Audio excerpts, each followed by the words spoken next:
আসসালামু আলাইকুম। আমি ডাক্তার চৌধুরী সাজ্জাদ হায়দার, সহকারী অধ্যাপক surgery, Shaheed Suhrawardy medical college.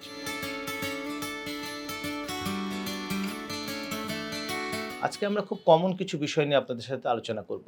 মলদ্বারের নানা অসুখ এবং তার প্রতিকার। মলদ্বারের অসুখ এবং তার প্রতিকার যদি বুঝতে হয়, তাহলে মলদ্বারটা আসলে কী এবং কোন অংশটাকে বোঝাতে চাচ্ছি, সেটা আপনাদের বুঝতে হবে। মলদ্বার হলো আমাদের খাদ্যনালীর শেষ অংশ, বৃহদান্ত্রের শেষ অংশ। এই মলদ্বারের মধ্যে আমরা রেকটাম এবং অ্যানাল ক্যানেল, এই দুটো জিনিসকে আমরা সাধারণত অন্তর্ভুক্ত করে থাকি। কি রোগ হতে পারে মলদ্বারে? কিছু ভালো ধরনের রোগ, রোগ তো আসলে সবই খারাপ, তার মধ্যে মন্দের ভালো এবং বেশ খারাপ যদি বলি ক্যান্সার। মন্দের খারাপ বা সাধারণত আমরা যে সমস্ত রোগ আমরা প্রতিনিয়ত পেয়ে থাকছি, তারা কারা? তারা কারা? তাদের মধ্যে প্রথম রোগ হলো কোষ্ঠকাঠিন্য। কোষ্ঠকাঠিন্য বলতে বোঝাচ্ছে যে কনস্টিপেশন, যে পায়খানা প্রতিদিন তার আগে যেভাবে হতো, এখন ঠিক সেভাবে হচ্ছে না। কিভাবে হচ্ছে না? এরকম হতে পারে যে দিনে তার যতবার পায়খানা করার কথা, বা সে সাধারণত আগে দিনে ২ বার পায়খানা করত, এখন ১ বার করে।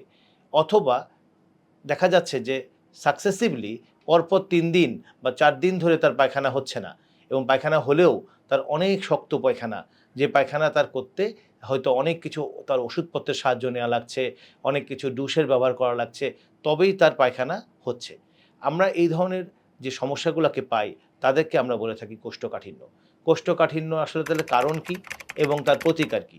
কোষ্ঠকাঠিন্য আমরা জানি যে আমাদের যদি লাইফস্টাইল যদি আমাদের একটু অ্যাবনর্মাল হয়, সোজা কথা, যদি আমরা ঠিকমতো আমাদের দৈনন্দিন যে জীবনযাপন যদি আমরা স্বাচ্ছন্দ্যের সাথে ব্যবহার না করে, আমাদের যে নিয়মকানুন অনুসারে যদি না ব্যবহার করি বা না চলি, তাহলেই কিন্তু আমাদের এই কোষ্ঠকাঠিন্য হতে পারে।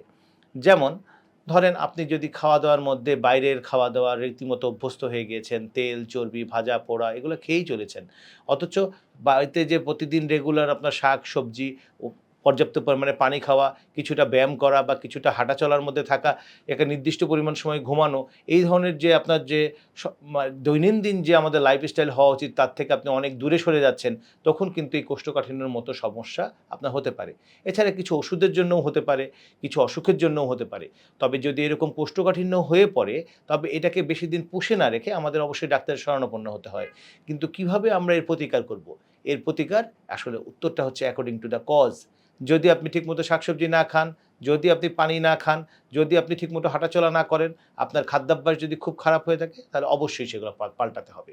আমরা পাল্টালে, এবং যদি অন্যান্য ক্ষেত্রে যে মনে হয় যে আমরা এইসব পাল্টিয়ে আমার ওষুধ ভালো হচ্ছে না, তাহলে ডাক্তারের শরণাপন্ন হলে ডাক্তার আপনাকে আরও অন্য ওষুধ দিতে পারেন, যেটা দিয়ে আমরা কোষ্ঠকাঠিন্য থেকে আমরা অবশ্যই এটাকে নিবারণ পেতে পারি।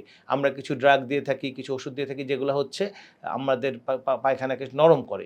সেইরকম যদি আমরা ল্যাকটুলোজ প্রিপারেশন আছে, সেগুলো দিয়ে আমরা পায়খানাকে নরম করতে পারি।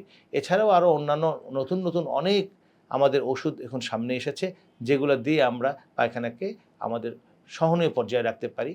আর কোষ্ঠকাঠিন্যর যে সমস্যা, কোষ্ঠকাঠিন্য অনেক রোগের হচ্ছে শুরু। কাজেই আমাদের কোষ্ঠকাঠিন্যকে অবশ্যই তার ১ম এই শুরুতে আমাদেরকে ডিল করতে হবে। কোষ্ঠকাঠিন্য যদি আমরা ঠিকমতো চিকিৎসা করতে পারি, তাহলে আমাদের অন্যান্য রোগের দিকে যাওয়ার সম্ভাবনা কমে আসে।